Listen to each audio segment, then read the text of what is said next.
24 News Agency, le journal.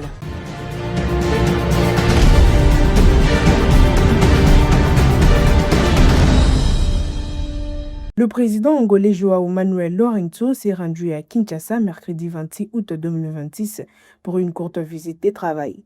Son déplacement avait principalement été consacré à une cérémonie de signature portant sur la participation de la République démocratique du Congo au développement du corridor de Lobito. Les chefs de l'État angolais avaient pris part à cette cérémonie aux côtés de son homologue congolais Félix Tshisekedi. Cette étape avait permis de renforcer la coopération entre les deux pays autour de ces projets régionaux d'infrastructures et des transports. Les corridors de Lobito constituent un axe stratégique reliant les zones minières de la RDC et de la Zambie au port angolais de Lobito sur l'océan Atlantique. Les projets visent notamment à faciliter les transports de minerais et à accroître les échanges commerciaux dans la région.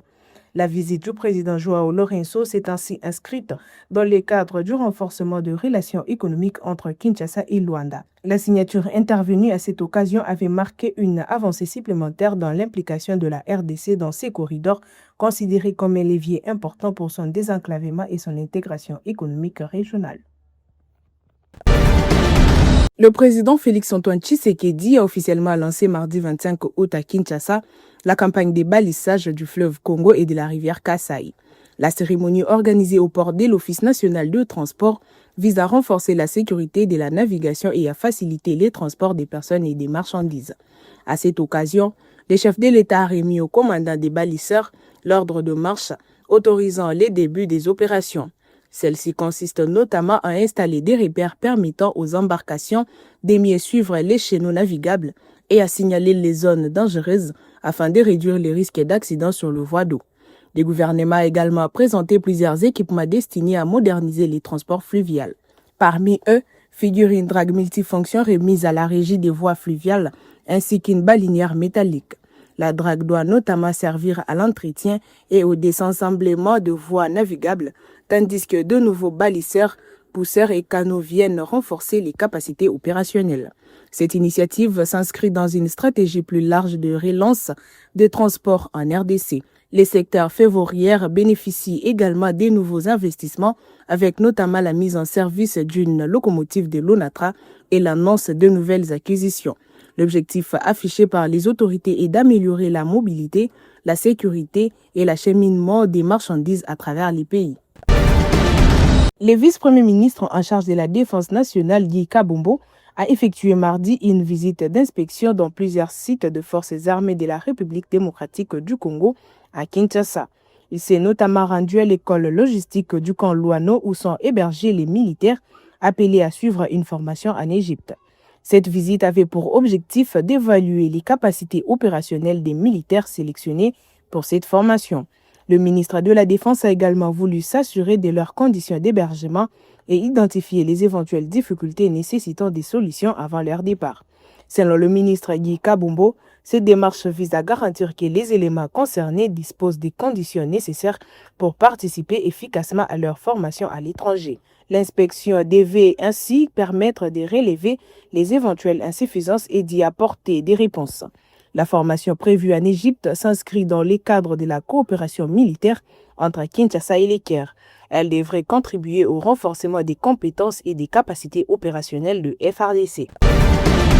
La Régie des fourrières et des contrôles techniques des véhicules de Kinshasa a confirmé le maintien à partir du 31 août 2026 du bouclage systématique et généralisé du contrôle technique dans la capitale.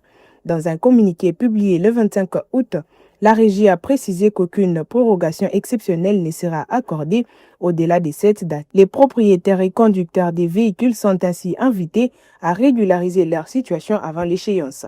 La RFCK rappelle que les contrôles techniques constituent une obligation pour les véhicules appelés à circuler à Kinshasa. Cette opération vise notamment à vérifier leur conformité aux normes techniques et aux exigences liées à la sécurité routière. Face à cette échéance, les usagers sont appelés à ne pas attendre les derniers jours pour effectuer les démarches nécessaires. Les véhicules qui ne seront pas en règle pourront être soumis aux mesures prévues par la réglementation en vigueur.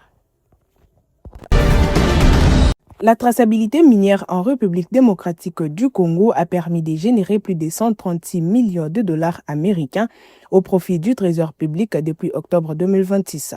Cette annonce a été faite par le ministre de Mines, Louis Watum Kabamba, dans le cadre du bilan de la première année du gouvernement Souminoadé.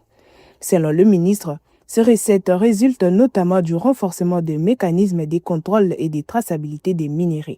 Les laboratoires du Centre d'évaluation, d'expertise et de certification a notamment été doté d'équipements modernes permettant de détecter certains sous-produits présents dans les minéraux exportés.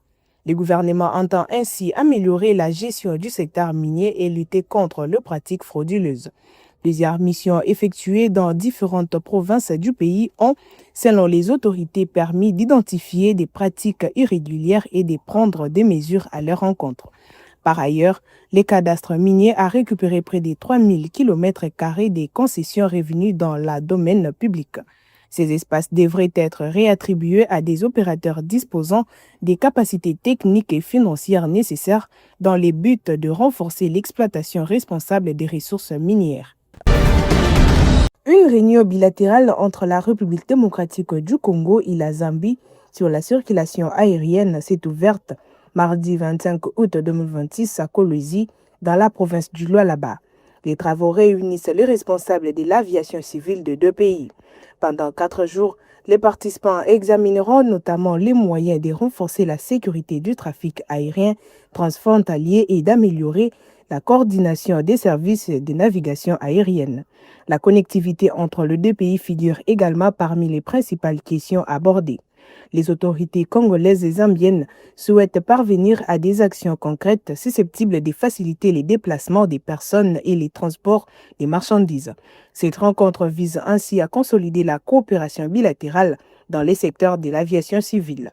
La gouverneure du Lualaba, Fifi Masuka Saini, a salué la tenue de ces assises à Kolwezi, estimant qu'elle constitue une occasion de renforcer la sécurité et l'efficacité de la navigation aérienne entre les deux pays. Les travaux doivent aboutir à des recommandations sur la sécurité et la connectivité aérienne transfrontalière.